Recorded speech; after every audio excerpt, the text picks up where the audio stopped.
Entre luces tenues de farolas, camino lentamente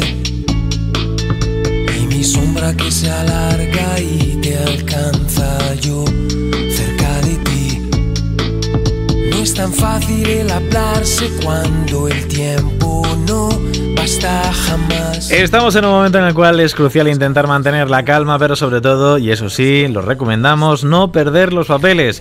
Por eso les quiero presentar a nuestro siguiente invitado. Se llama Dionisio Contreras y ha escrito un libro que se llama Inteligencia Emocional para Desempleados.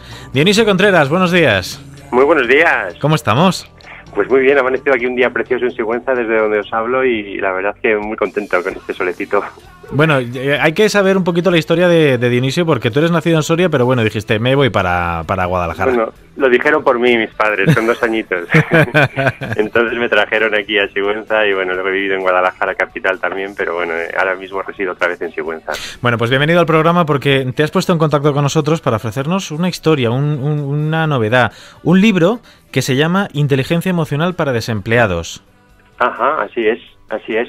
Bueno, es un libro que lo que pretende es dotar de habilidades emocionales a los desempleados. El oyente ya conoce un poco lo que es la inteligencia emocional, supongo, que sí. Básicamente es el modo como nos relacionamos con nosotros mismos y con los demás, y esto es verdad que es muy útil en tiempos de bonanza, ¿no?, para las empresas, que ha tenido muchísimas aplicaciones, pero es imprescindible en un momento de crisis, ¿no?, sobre todo para gente que lo está pasando mal a nivel emocional. Tenemos que ponernos un norte para centrarnos y sobre todo para, bueno, pues a lo mejor la búsqueda de empleo es complicada, pero no tenemos que cesar en nuestro intento, ¿verdad? Pues no tenemos que parar de intentarlo y sobre todo de intentarlo bien, ¿no? Tú date cuenta que las emociones muchas veces no las dominamos correctamente, no se nos ha enseñado, no hemos aprendido y son un lenguaje en sí mismas que nos vienen un poco a decir cómo pensamos, cómo somos, ¿no? Entonces hemos de ser todos capaces de dominar la mente y regir en toda ocasión pues nuestros pensamientos, algo que es difícil y que muchas veces vemos que no conseguimos, sobre todo cuando nos enfrentamos a situaciones tan desestabilizadoras como lo es o lo pueda ser el desempleo. Y es una pena pues ver hombres y mujeres pues que hacen o que ven como su fortaleza flaquea y son víctimas, vamos a decir, pasivas de sus pensamientos o de su modo de pensar, ¿no? Oye, ¿controlar esta situación emocional puede prevenirnos de obsesiones? Pues sí, claro, sí, puede prevenirnos de obsesiones. Yo diría que es uno de los factores de protección más grandes que tenemos para prevenirnos de obsesiones.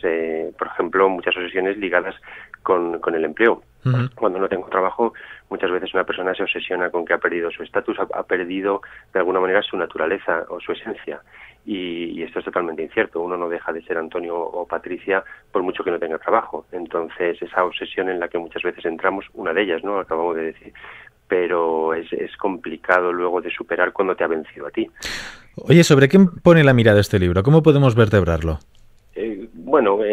Básicamente se estructura en 2 partes, ¿no? Una parte es qué puede hacer el desempleo conmigo y la segunda parte es qué puedo hacer yo con el desempleo. Uh-huh. Es decir, esta sería la estructura un poco que sigue el libro, y lo que pretende un poco con esa estructura es reflexionar sobre que si tú no eres consciente y no eres capaz de superar emocionalmente esta situación, la situación te va a superar, es decir, te va de alguna manera a vencer. El desempleado, date cuenta que corre el riesgo de vivir constantemente estresado, ¿vale? Y esta dinámica de pensamiento, esta dinámica de acciones, pues se ponen de un modo constante en marcha y muy molesto o fastidioso, ¿vale?, para la persona. Entonces, o eres tú capaz de vencer este agobio mental, que muchas veces es inconsciente y que muchas veces el desempleado ve como de alguna manera justificado, vamos a decir, o de alguna manera lo ve como algo inevitable, pues pueden pasar los días y desembocar en causas peores, ¿no?, que muchas veces llegan incluso a afectar a la salud física de la persona. Y entonces una persona que tristemente o fatalmente cae en el desempleo, ¿cómo tiene que amanecer al día siguiente? Bueno, efectivamente es una etapa de duelo, por lo tanto no es cómo tiene que amanecer, sino cómo seguramente amanezca.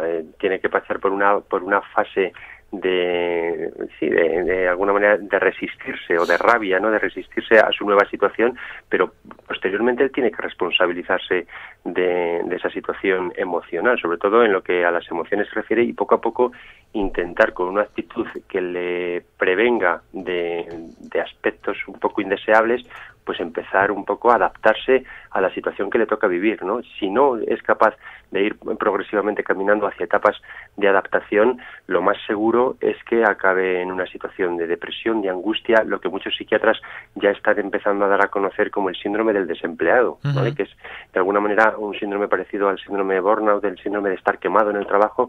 Bueno, pues el síndrome del desempleado, que vendría un poco pues dado por una etapa de apatía, bueno, poco interés ya en la búsqueda o una evitación de las acciones de búsqueda, etcétera, etcétera. Uno no puede perder la fortaleza interior o la tiene que conquistar, mejor dicho, más que no puede perder, porque es cierto que cuando te dicen estás despedido, pues muchas veces te cae el mundo encima, pero uno tiene que sobreponerse como a cualquier situación de pérdida, ¿eh? Lo que pasa es que es cierto que muchas veces hemos aprendido a vivir con otro tipo de pérdidas de una manera mejor que lo que estamos aprendiendo a vivir con la pérdida del empleo. Es decir, nos enfrentamos con más habilidades emocionales a lo mejor a la muerte, incluso, ¿no? O a las separaciones, que no dejan de ser etapas de duelo bueno, pues de alguna manera también bastante importantes en la vida de una persona. Sin embargo, la pérdida del empleo, quizá también porque hemos creado una atmósfera de miedo, que todos nos contaminamos con todos y parece que es una situación que no depende de nosotros a nivel emocional, pues bueno, nos resulta más difícil de superarla, ¿no? De enfrentarnos a ella. Oye, ¿y este libro ya está a la venta? Ya está a la venta, salió el 11 de febrero y se está vendiendo ya desde ese día, bueno, en cualquier librería, el Corte Inglés, Casa del Libro, y luego pues en cualquier librería. ¿Y cómo fue que te dio por escribir este libro? Bueno, pues me había dedicado durante bastantes años a trabajar con empresarios, con grupos de trabajo, con equipos de trabajo, en contextos de estos de inteligencia emocional, para aumentar el rendimiento de los equipos, y bueno, para mejorar la motivación, y siendo consciente un poco de la importancia que la inteligencia emocional tiene en cualquier ámbito de la vida, pues pensé que en este momento en el desempleo pues era especialmente importante, no ya útil, sino imprescindible, como te decía al comienzo de la entrevista. Entonces forma parte de la salud mental. Date cuenta que manejar bien las emociones forma parte del bienestar personal de cualquier ser humano, ¿no? Entonces, pues queriéndome sumarme a difundir un poco la importancia de la inteligencia emocional en casos concretos de crisis personal como es el desempleo, pues quería poner al alcance de los desempleados herramientas útiles, ¿no? También para orientadores y para personas que conviven con el desempleo, ¿no? Fue un poco por ahí la idea que desde un primer momento me llevó a decir, oye, voy a escribir cuatro o cinco pautas emocionalmente inteligentes que publiqué en unos artículos en un colegio profesional y que me pidieron aumentar. Sí, pero de 4 o 5 pautas has pasado un libro. Sí, me pidieron poco a poco aumentar y estas pautas y bueno, y reflexiones, ¿no? Ilustrarlas con casos prácticos, y el libro pues finalmente se quedó más o menos compuesto y ya está a la venta. Oye, por cierto, muchas veces, bueno, para gente que está perfilándose dentro de su ámbito laboral, o para gente que en este caso está buscando esa oportunidad de volver otra vez al mercado, se suelen recetar, o al menos se suelen aconsejar sesiones de coaching. ¿Esto es bueno? Bueno, sí, según quién sea el coach, ¿no? Es decir, ahí también yo creo que mucho charlatán, ¿no? En la profesión de coach. Hay que saber uno tiene que tener bien claro en qué manos pone su vida, ¿no? Es decir, hay mucha gente que también está deseosa de alguna manera de oportunista, ¿no? Una cosa es ver la oportunidad de hacer algo y poder contribuir, y otra cosa es ser un oportunista. Entonces hay que llevar muchísimo cuidado, porque detrás de esa profesión pues también se esconde mucho charlatán, como te digo. Pero dicho lo cual, te diré que sí, que es bueno. Es bueno si la persona que tengo enfrente y me interpela o me ayuda a crecer, pues sabe ayudarme a identificar mis puntos fuertes, a descubrir la manera que yo puedo tener de desarrollarlos. Me enseña a gestionar mis propias emociones, a interpretar también un poco el entorno, por eso que tú decías antes de las obsesiones, ¿no? Me ayuda a descodificar obsesiones, o me ayuda a desarrollar estrategias realistas para alcanzar metas de trabajo, siempre y cuando me ayude también pues un poco a lo que son los pajaritos, ¿no? Que digo yo, o deseos irrealizables de lo que son estrategias realistas, ¿no? Como te digo, me enseña a enfrentarme a los cambios que están sucediendo en mi vida, a tolerar la frustración, etcétera, etcétera, etcétera. Pero sí, hay que saber también muy bien en quién me pongo, ¿no? En quién pongo mi vida, en qué manos pongo mi vida. Y cuando la inteligencia emocional nos dé algún patinazo, que tengamos algún bajoncillo, ¿qué podemos hacer? Pues bueno, pues un poco lo que te digo, tengo que ser capaz de liderar mi persona para poder liderar mi situación, tengo que ser capaz de automotivarme, que es una de las cosas que es importantísimo en inteligencia emocional, descubrir realmente una motivación interior, ¿vale? Que no externa. Para eso, lo básico, pero muy difícil de conseguir, pero no por eso hay que dejar de intentarlo, todo lo contrario, hay que intentarlo, es el fomentar el autoconocimiento personal.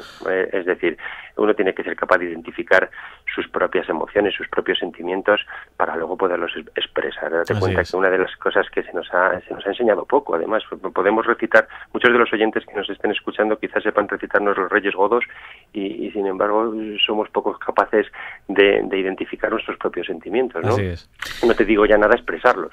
Entonces, a partir de ahí surgirá la iniciativa, surgirá la empatía, ¿no? La capacidad de ponerme en el lugar también de los demás, la adaptabilidad, adaptación al entorno. El entorno está cambiando, no hay un entorno más variable. Hacía tiempos que no se veía moverse tanto el entorno, ¿no? Por lo tanto, tenemos que ser capaces de adaptarnos a él. Y seguro que lo vamos a conseguir. Pues le recomendamos este libro, que le vamos a seguir la pista y sobre todo, bueno, pues aquella persona que esté más interesado, buscan en internet porque seguro que información de él van a encontrar y mucha. Inteligencia emocional para desempleados. Escrito, firmado y además amigo del programa ya, Dionisio Contreras, desde Sigüenza. Muchísimas gracias por estar con nosotros esta mañana. Oye, y ya sabes, búscanos, que nosotros estamos aquí con los brazos abiertos. Bueno, pues cuando queráis, aquí también yo os invito ya de paso a que visitéis Sigüenza, a todos los oyentes. Bueno, no sabes lo que dices, no sabes lo que dices. Aquí estáis invitados, muchísimas gracias, Rubén. Un abrazo. Hasta luego. Hasta luego. Todos los fines de semana de 10 de la mañana a 2 de la tarde, a la vuelta de la esquina, aquí, en Radio Castilla-La Mancha.